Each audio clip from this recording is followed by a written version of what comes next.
Allez, c'est parti pour le résumé de la semaine, toute l'actu qu'il y a eu cette semaine sur la chaîne. Pour ça, vous abonner. Surtout, c'est important. Et à activer la cloche, également très important. Allez, c'est parti pour le résumé de la semaine. Alors, les 6 actus véhicules électriques du 8 mai 2023. Lucide essaie de séduire les possesseurs de Tesla à un superchargeur. C'est un échec, donc c'était un modèle d'essai qui était en place. Personne n'a voulu faire un essai. C'est un peu dommage, c'était aux États-Unis, hein, évidemment. Le premier Fisker Océan officiellement livré au Danemark par Henrik Fisker lui-même. Incroyable. À quoi joue Peugeot avec le prix de Say 308, non éligible au bonus pour 40€ sur leur site Peugeot Store.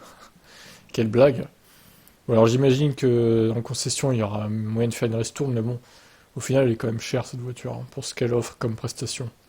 Electrogenic a créé un kit rétrofit clé en main pour la première Mini, mais à un prix stratosphérique en Grande-Bretagne.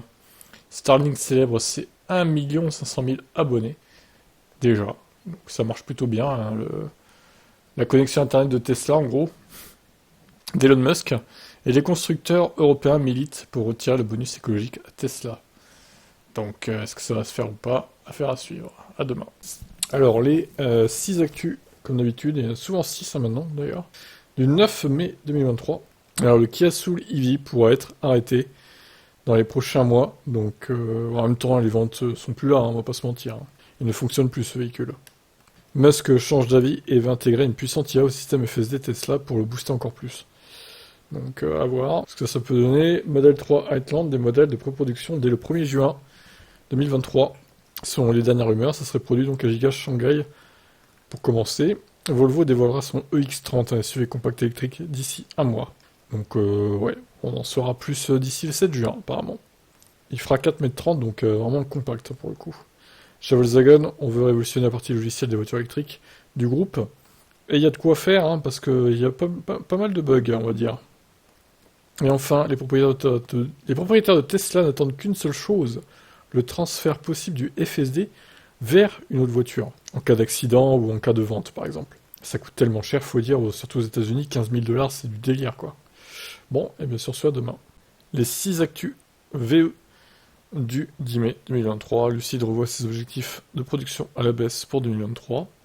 Alpine dévoile son concept A290 Beta, basé sur la future Renault 5 électrique. Je suis pas très emballé personnellement, après bon, ça a le mérite d'exister on va dire. On verra la version de série ce que ça donnera. La Suède voit grand concernant la recharge par induction sur autoroute. 3000 km en préparation. Fisker publie un rapport financier catastrophique pour le premier trimestre 2023. Attention, Fisker, ça a l'air plus fragile qu'il n'y paraît. Et ils ont des problèmes avec le premier Océan livré d'ailleurs. Des bugs logiciels rendant inutilisable le véhicule. Rien que ça, donc c'est n'importe quoi. À croire qu'ils n'ont pas testé leur voiture avant de la livrer, quoi. Macron annoncera ce jeudi 11 mai, si oui ou non, certaines voitures électriques seront privées de bonus. Donc notamment les marques chinoises telles que MG, ou les marques américaines, hein, telles que Tesla potentiellement. Donc j'ai hâte de savoir. Et ça pourrait foutre un coup de pied dans la fourmilière. Et relancer les ventes de certains constructeurs français, ou européens d'ailleurs. Bon, affaire à suivre, à demain. Alors les 7 actus du 11 mai 2023, la Peugeot i308 devient enfin éligible au bonus de 5 000 €. Bravo, ils ont juste eu à baisser le prix de 50 balles à peu près. Bravo Peugeot, vous faites des progrès. MG4 Long Range, les infos concernant la capacité de batterie, le moteur et le prix en Australie. Donc elle devrait arriver cet été chez nous. Giga Texas franchit la barre des 5000 modèles Y par semaine. Donc une belle réussite. Tesla casse ses prix sur ses superchargeurs en France. Et ils deviennent donc le numéro 1 en termes de tarifs, hein, devant la concurrence.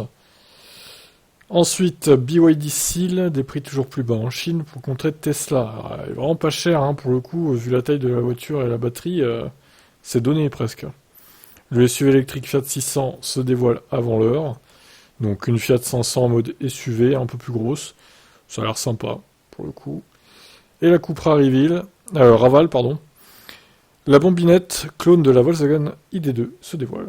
Toujours sympa, hein, ces petites Cupra là. Elles ont vraiment une bonne bouille. Et elles ont un style incroyable.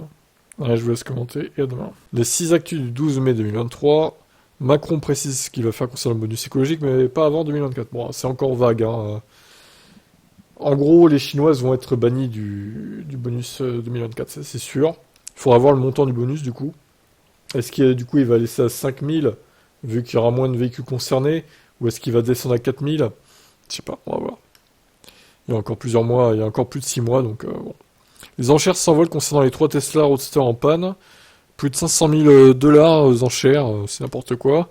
Airways, la faillite semble de plus en plus proche. RIP pour ceux qui en ont acheté une. Bah franchement, j'aimerais pas être à votre place. Hein. Acheter une voiture dont le constructeur va faire faillite dans très peu de temps. Dur, dur, dur. Tesla Canada met en vente la Model 3 Long Range LFP, avec une autonomie en baisse, pour le coup. Alors, à voir si elle va suivre aussi en France, par exemple. Subaru pense pouvoir vendre 400 000 voitures électriques par an d'ici 2028. Ça va pas être simple hein, à respecter. Et un drone survole Fremont et nous dévoile un peu l'intérieur de la Model 3 Outland. On a hâte évidemment de savoir comment elle sera sans son camouflage. Eh oui.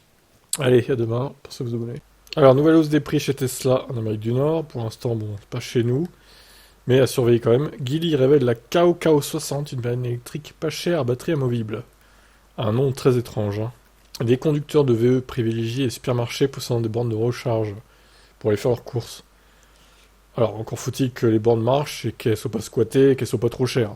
Sinon, aucun intérêt, quoi. Autant aller faire ses courses où c'est moins cher. Une Wuling Honggang Mini EV neuve à partir de 1600 € en Chine. Explication. Une batterie à louer. Voici l'élément de réponse. Le nouveau SUV électrique de Honda se dévoile, ENY1. Alors apparemment, faut dire Anyone. Oui, effectivement, c'est plus facile du coup que lettre par lettre.